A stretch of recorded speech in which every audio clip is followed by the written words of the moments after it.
Shalom Pak Esra, saya mau bertanya tentang Kejadian 3 ayat 7. Maka terbukalah mata mereka berdua dan mereka tahu bahwa mereka telanjang. Lalu mereka menyemat daun pohon ara dan membuat cawat. Dan Kejadian 3 ayat 11 berkata, firman-Nya, siapakah yang memberitahukan kepadamu bahwa engkau telanjang? Apakah engkau makan dari buah pohon yang kularang engkau makan itu? Apakah kata telanjang dalam ayat itu adalah kata kiasan ataukah harafiah? Apa hubungannya antara makan buah pohon, telanjang, dan dosa? Mengapa kondisi telanjang yang digambarkan sebagai akibat manusia jatuh dalam dosa? Ya, ini adalah kisah kejatuhan manusia dalam dosa. Adam dan Hawa jatuh dalam dosa di Taman Eden. Dikatakan bahwa mereka setelah makan buah itu terbukalah mata mereka dan mereka tahu bahwa mereka telanjang. Apakah ketelanjangan di sini adalah ketelanjangan yang harfiah atau kiasan? Saya melihat bahwa itu adalah ketelanjangan yang harfiah, ya, bukan kiasan. Ini terlihat bahwa setelah itu Tuhan melakukan sesuatu bagi mereka yang juga harus diartikan secara harfiah. Seperti kata ayat 21 dari Kejadian 3, Tuhan Allah membuat pakaian dari kulit binatang untuk manusia itu dan istrinya, lalu mengenakannya kepada mereka.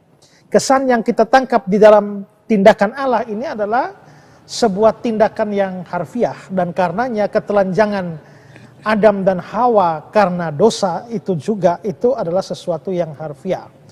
Nah, lalu kalau ditanya apa hubungannya antara makan buah terlarang di Taman Eden itu dengan dosa dan juga dengan ketelanjangan. Mengapa kondisi telanjang digambarkan sebagai akibat manusia jatuh dalam dosa? Nah, sebenarnya begini ya, bahwa kalau kita melihat bukan persoalan pada telanjangnya, tapi pada perasaan malunya. Alkitab dalam banyak bagian itu menunjukkan atau menghubungkan antara ketelanjangan dengan sebuah rasa malu. Kita sendiri pun tahu dalam pengalaman kita hari-hari, orang telanjang dan menjadi malu. Tapi Alkitab juga berkata begitu. Misalnya dalam Mika 1 ayat 11, ya.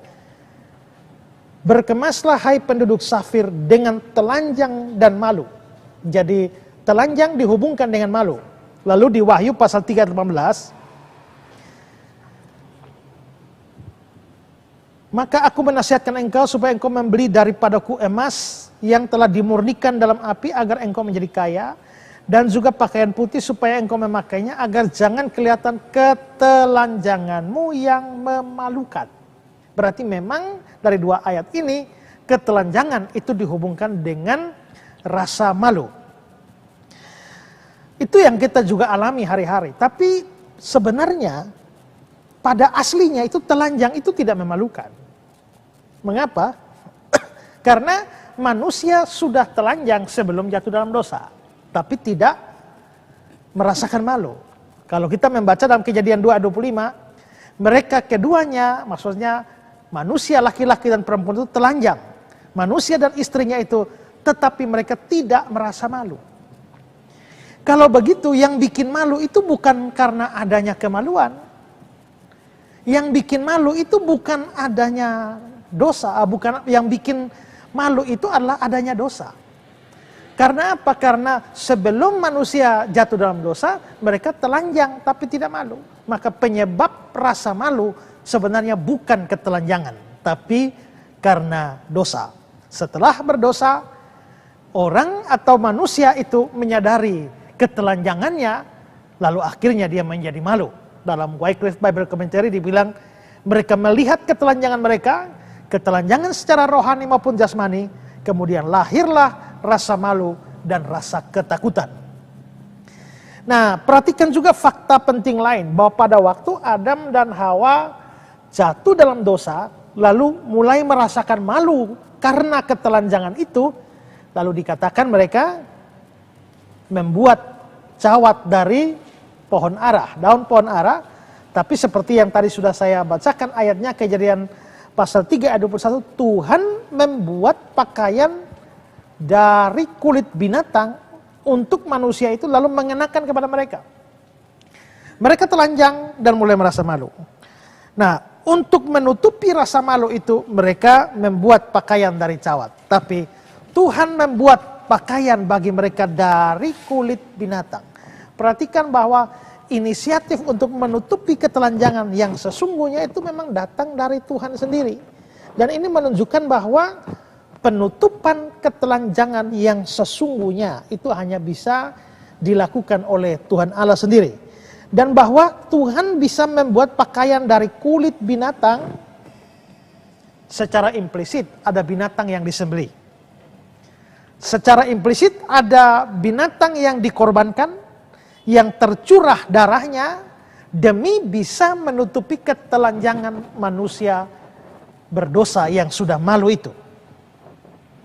Dalam New Bible Commentary dibilang begini, malunya pendosa sebagai soal keagamaan tidak dapat ditutup dengan usaha mereka sendiri. Pemeliharaan Allah ini mengandung di dalamnya suatu perbuatan pengorbanan binatang. Tetapi apa yang diungkapkan dengan jelas itu bukan cara mengorbankan, melainkan hasilnya yang menyembuhkan. Nah, ini menurut saya bukan sesuatu yang kebetulan, tapi itu adalah satu gambaran atau satu tipologi yang akan mendapatkan penggenapannya di masa akan datang, di mana untuk menutupi ketelanjangan manusia karena dosa harus ada korban pertama. Korban itu harus mencurahkan darah, ya, dan korban itulah yang menutupi ketelanjangan manusia.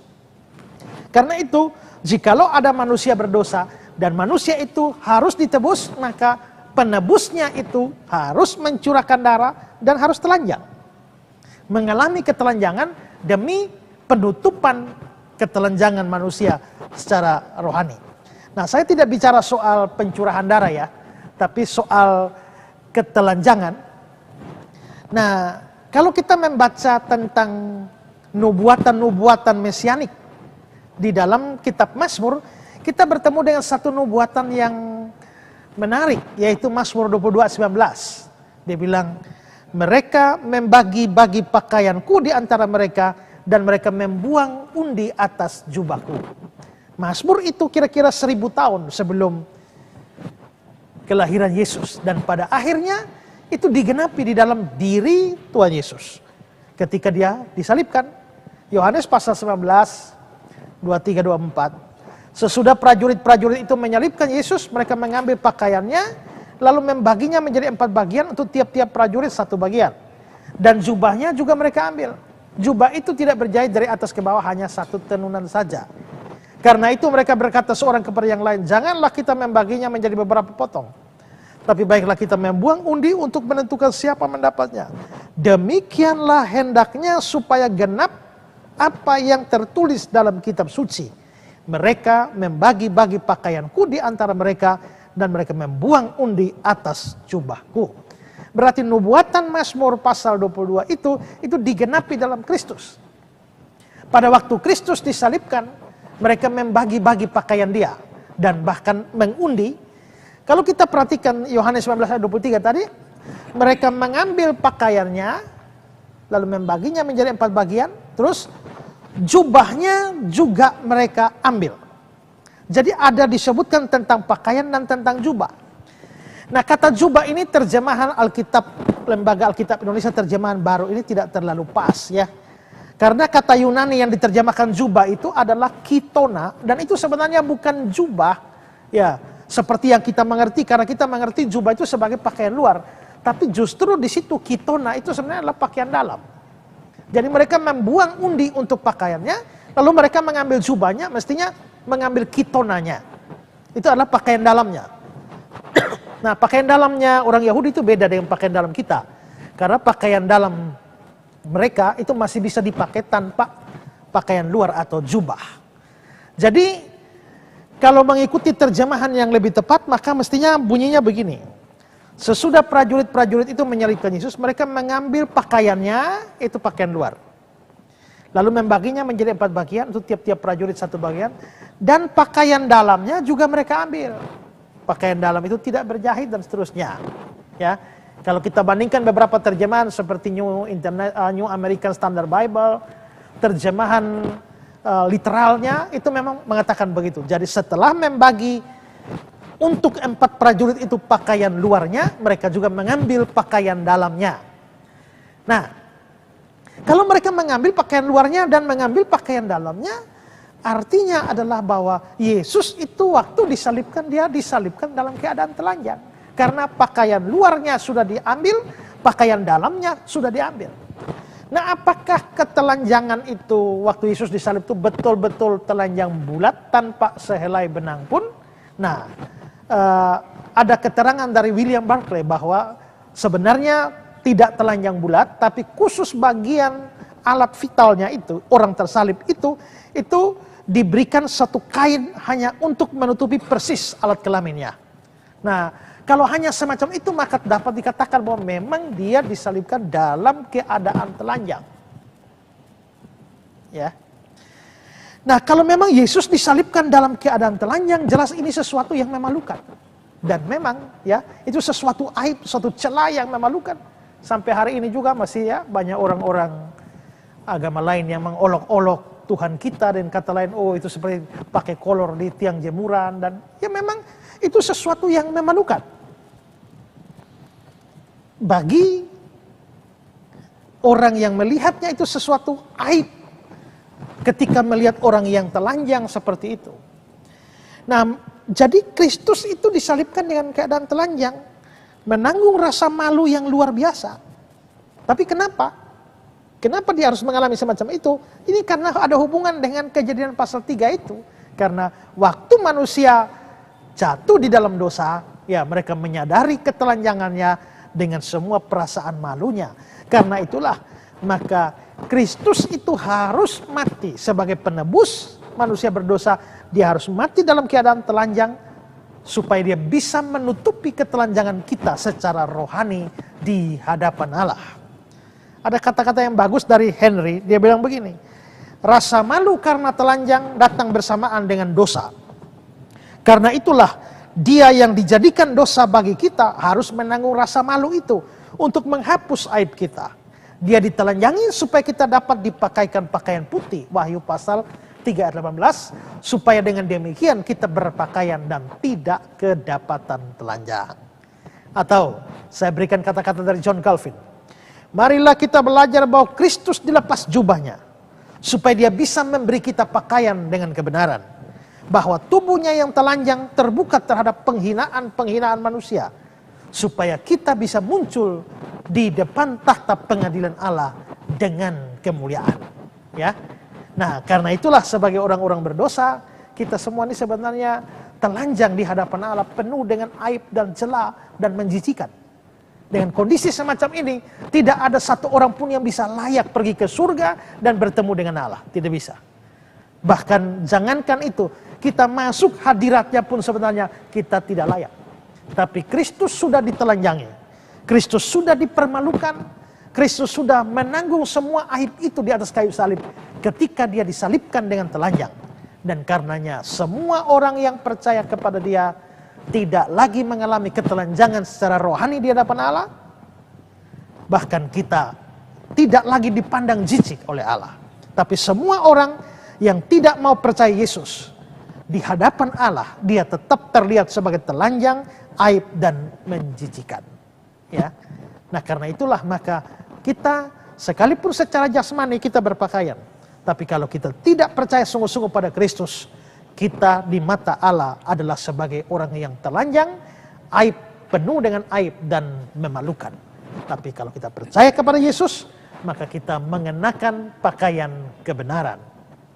Ya, ada lagu satu yang sangat bagus, PPK nomor 44 itu lagu bagus ya. Padamu batu zaman, aku minta lindungan, kau sucikan hatiku oleh darah rusukmu, dari dosaku lepas, dari hukuman bebas. Ya, nah itu dalam PPK seperti itu ada 2 ayat. Sayangnya PPK itu hanya menerjemahkan 2 ayat di dalam lagu itu. Padahal Lagu aslinya Rock of Ages Clap for Me itu ada 4 ayat. Dan di dalam ayat yang keempat itu ada kata-kata ya, datang kepada Kristus dengan telanjang, aku datang kepada Kristus untuk sebuah pakaian. Ya, jadi memang kitab suci mengajarkan manusia berdosa mengalami ketelanjangan, tapi penebusan untuk manusia berdosa itu pun telah dilakukan Kristus dengan ketelanjangan, dan setiap orang yang percaya kepadanya tidak lagi telanjang dan memalukan di hadapan Allah. Kita bersyukur karena Tuhan Yesus telah menanggung ketelanjangan dan penghinaan dan aib yang harusnya adalah bagian kita. Ya.